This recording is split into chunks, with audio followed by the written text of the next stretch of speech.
doctor Marcelo Aracena. Muy buenas tardes, doctor, ¿cómo le va? ¿Cómo estás, Carlos? Un placer estar con vos.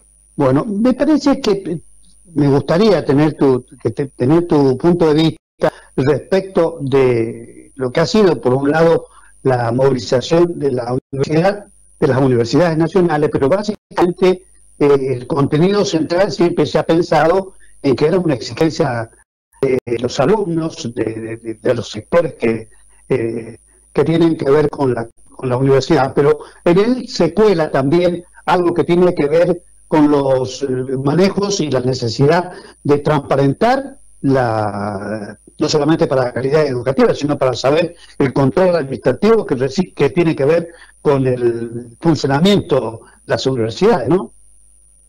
Sí, pero la motivación a esta movilización, que yo creo que excedió los claustros, se habla de más de 1 millón de personas en todo el país, es que la educación pública para los argentinos sigue siendo un valor muy ponderado.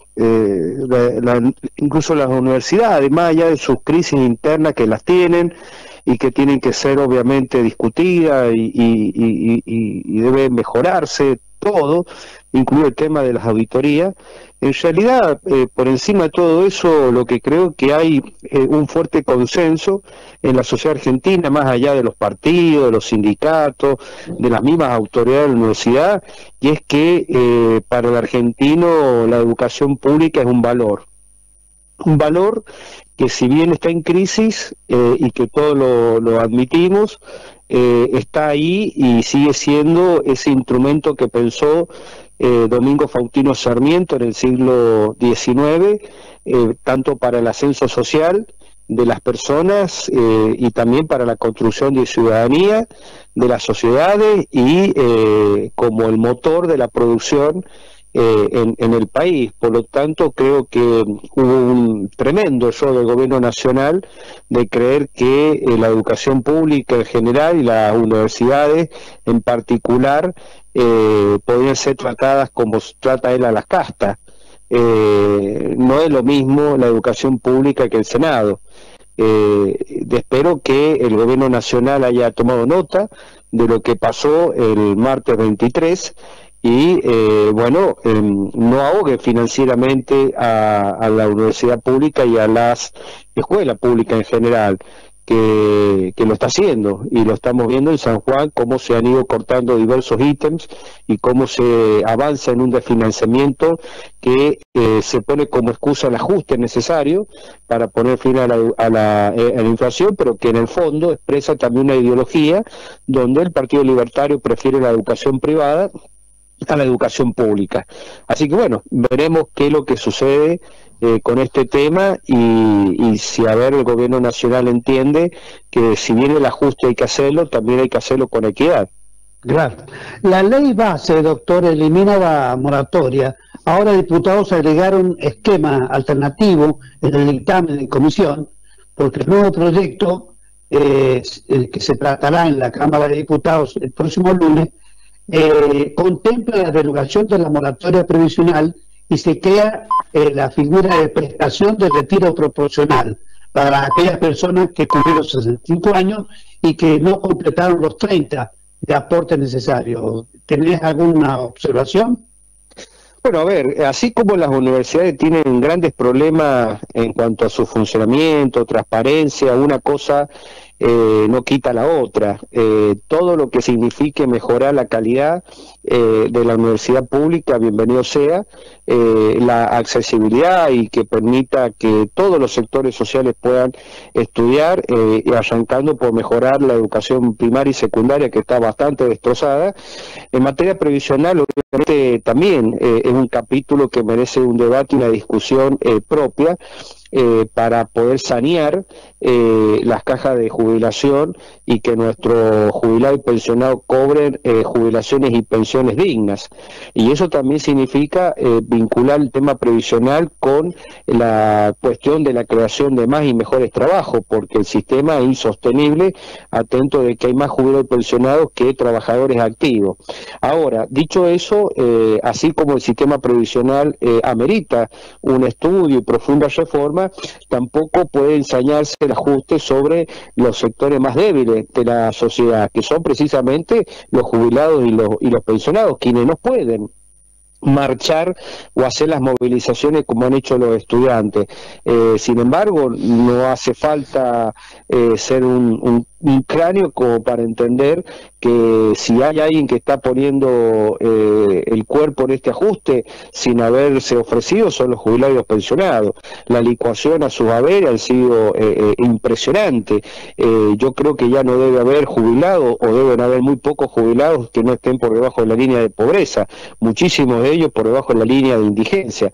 Entonces, debatamos no solamente hacia adelante el sistema previsional para que este sea saneado, hagamos lo que hay que hacer para que haya mayor trabajo en blanco y que esto aporten a la caja para hacerla sustentable, pero también avancemos en el Congreso de la Nación de una ley que recomponga las jubilaciones a enero de este año, porque si no, si se sale con la suya el gobierno, que esa recomposición será tenue a partir de julio, bueno, habremos destruido a un sector de la sociedad que no tiene herramientas para defenderse, tiene muy pocas herramientas, que son precisamente nuestros jubilados y pensionados. Yo sigo insistiendo en estos temas, mientras el gobierno nacional no termine con los privilegios como este señor del tabaco Otero de Tabacalería Sarandí, que le debe al fisco 2.000 millones de dólares porque no paga impuestos hace como 10 años, 8 años atrás, y que parece que tiene protección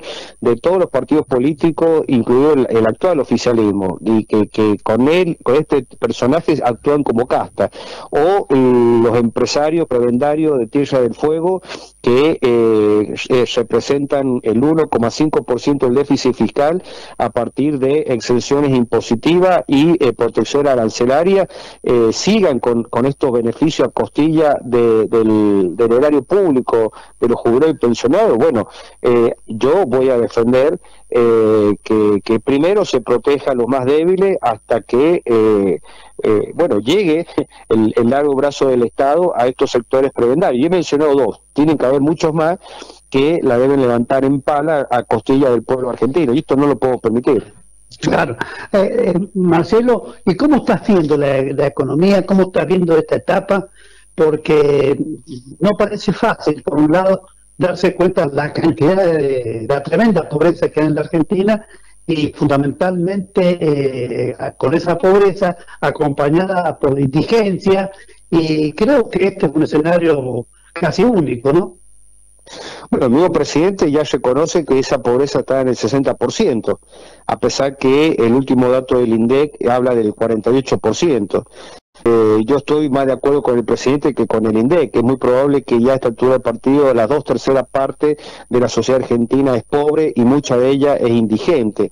La economía está en una fuerte tensión porque el gobierno está decidido a bajar la inflación con políticas fiscales y monetarias muy duras. Esto de que no hay plata significa que, bueno, se ha paralizado muchas cuestiones, como por ejemplo licuar los pasivos a través de licuaciones a jubilados y a pensionados, no mandar plata a educación y a salud, no pagar la energía que compra Camesa para que luego se la distribuya en todo el país, no dándole plata de obras públicas y otras cosas a las provincias. Es decir, hasta qué punto, hasta cuándo puede el gobierno sostener un superávit fiscal como el que el presidente anunció en esa absurda e insólita cadena nacional del lunes pasado, pisado, congelado muchos de los gastos que están a cargo de la nación. Entonces me parece que esto debe ser tenido en cuenta, porque a su vez paralelamente estamos viviendo una hiperrecesión, todos los ítems de la producción y de los servicios van cayendo porque la gente ya no tiene poder adquisitivo para mantener el consumo, se ha paralizado sectores de la economía como por ejemplo la construcción de una manera muy preocupante, y vemos que hay un atraso cambiario que ya están reclamando los exportadores que se corrija para no seguir perdiendo plata en este tipo de producción. Entonces, bueno, el panorama es complejo, y si es complejo complejo el panorama, el gobierno tiene que tratar de construir consensos, voluntades, el mayor que se pueda, para ir resolviendo estos problemas que son económicos, pero que dependen muchas veces de decisiones políticas. Y si el gobierno se aísla, desprecia a los que pueden colaborar o ataca a los que pueden colaborar, bueno, el panorama lamentablemente no es bueno. Por último, y agradeciéndote tu contacto con nosotros, Marcelo, no ha trascendido, y ayer lo decíamos al aire, que el túnel de sonda, sus obras han sido aplazadas totalmente, y hay una fuerte rumor de que el gobierno anterior se ha llevado importantes dinero de esa obra, y alguien tiene que explicar esto, doctor, porque es una obra que tenía fondos del Banco Interamericano de Desarrollo, del BID. Y también había un préstamo de Kuwait. También había un préstamo de Kuwait. Y me parece que es importantísimo que se aclare esto, ¿eh? Bueno, perdón, doctor. Y esto lo digo porque en el caso de los 14 millones que denunciara un medio de difusión recientemente, graciosamente ese trámite ya está salvado en el Tribunal de Cuentas, y prácticamente si uno va a buscar alguna aclaración al tema, le han votado, o sea, le han dado un sesgo muy preocupante, doctor. Bueno, no te olvides que el Tribunal de Cuentas se le ha limitado su función a ser solamente un tribunal de legalidad del gasto. Si la factura es conforme al servicio que se dice que se ha contratado, listo, se cierra la investigación. Pero vos podés comprar, no sé, una botella de agua de 1 litro en $1 millón, y si la factura está bien, pasó. Entonces, bueno, no es para confiarse lo que diga el Tribunal de Cuentas. Estas cosas que vos contás de que faltarían dinero en estas obras públicas financiadas internacionalmente y también por la Nación, como pasó con esos $14 millones para contratar a 2 empresas mellizas de marketing, yo entiendo que el gobierno provincial, si tiene las pruebas, tiene que dar a conocer. Porque si no, es muy probable que esto signifique la espada de Damocles sobre este gobierno actual, y sería una pena que pudiera fracasar por no haberle dicho a los sanjuaninos y haber llevado a la justicia las causas un posible fracaso político y económico, porque la Nación ha decidido, por ejemplo, no mandar más plata para obras públicas, y la obra pública que se está llevando adelante en San Juan, la que se puede, es con fondos provinciales, que se sacan a otras áreas, educación, salud, seguridad, por mencionar algunas. Entonces, creo que el sanjuanino tiene el derecho de conocer qué pasó en las gestiones anteriores, donde huele mal, todo huele mal. Esperemos que esto se sepa, se lleve a la justicia y se investigue, y si hay responsables que paguen ante el Código Penal. Claro que sí. Muchas gracias, doctor. No, por favor. Gracias a usted. Bueno, 13 horas 9 minutos, ponemos punto final a nuestro